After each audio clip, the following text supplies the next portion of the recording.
Hi, everybody. I'm Suze Orman, and you are watching The Suze Orman Show. Tonight, I am talking about emergency fundamentals. What do I mean by that? How many years now have I been saying to you that you need an 8-month emergency fund? And you say to me, what does that mean? 8 months of what? 8 months of my total monthly expenses, 8 months of just my needs. What does 8 months mean? First of all, it used to mean a few years ago, truthfully, that it was just for the necessities of life. You know, your mortgage, your rent, your phone, things that you have to spend money on no matter what. Then I decided to change that. And it should be 8 months of what you really spend per month. Now, why do I say that?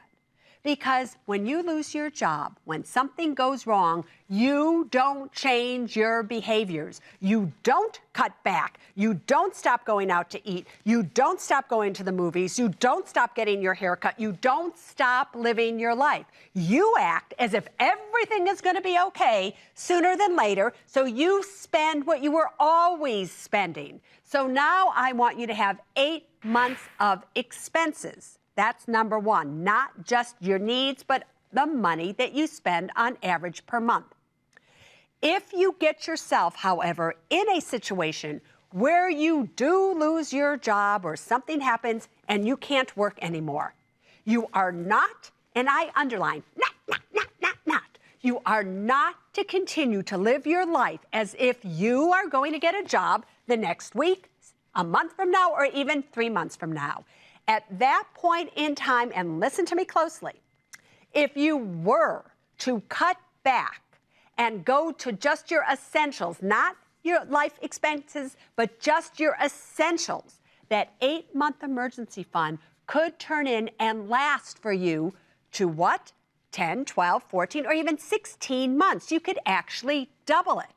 So if you save 8 months of total expenses, you lose your job, and then you start living on just the minimum that you need, 8 months can turn into a whole lot more. And you still need a whole lot more because on average, it is taking people still to this day 1 to 2 years to get a new job. Do you hear me? So cut back if something happens to you, save more than you think you need to, and if it does, you will be just fine.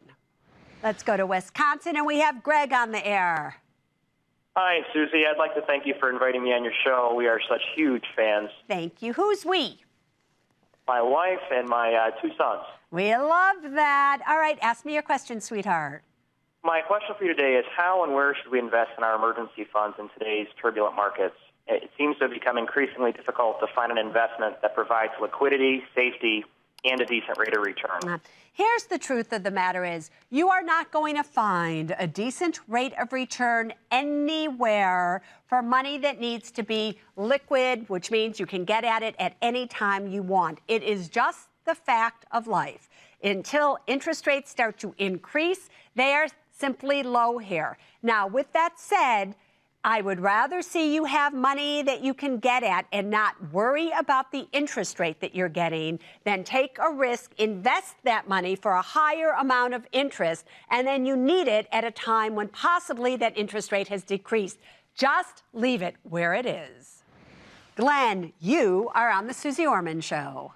Hi, Susie. Hi, Glenn. Ask me your question. I am a 50-year-old former executive who has run out of unemployment benefits. I've been out of work for over a year and a half and still looking. Yeah. I owe $30,000 on my home and have $48,000 in emergency fund. No other retirement accounts. My question is, do I pay off the home at this time, or do I hold on to what's left of my savings for emergencies? Yeah, let me ask you this question, Glenn. Why do you want to pay off your home in full? Just a feel of security, knowing that I own my home clear and free. Right. And what would happen if you paid off the home, you have $18,000 now left to your name, that is it. You still have to feed yourself, pay for electricity, pay for everything. How long do you think given that you have no money in retirement, now all you have left is $18,000, you're not going to get any more unemployment. Let's say you don't get a job, your wife doesn't get a job. How long will that $18,000 that's left last you? Probably 1 year. That's it. 1 year. And Yes. would you not be afraid that entire year that if something were to happen, your car breaks down, whatever it may be, wouldn't you have the same type of fear that you have right now, but just transferred it to the $18,000 that you have left? That's true. A year from now, it could be the same. Could be the same. So here's what I would do if I were you. I would make sure that I went out, and I don't care if that means that I have to wait tables, I'm a bartender, I don't care what I have to do, that I drive I drive older people around, go shopping for them. I would find a way to make my mortgage payment of $243 a month. That is a very little amount of money to make in order for you to secure your home. If you did that, you would at least know that your home is safe and sound. You also can take $243 a month out of your emergency fund, which is $48,000, to pay your mortgage. And then once you get your job, then you have more money coming in. Then once you have your emergency fund built up again, if you want, take the $30,000 and pay off your mortgage. Because I have a feeling that you financed this home a few years ago. Your interest rate is probably at 7% or so. So it doesn't make any sense. And it's all principal payment anyway at this point in time. So do it that way, but don't put yourself in a situation where all your money is in the house and you can't feed yourself.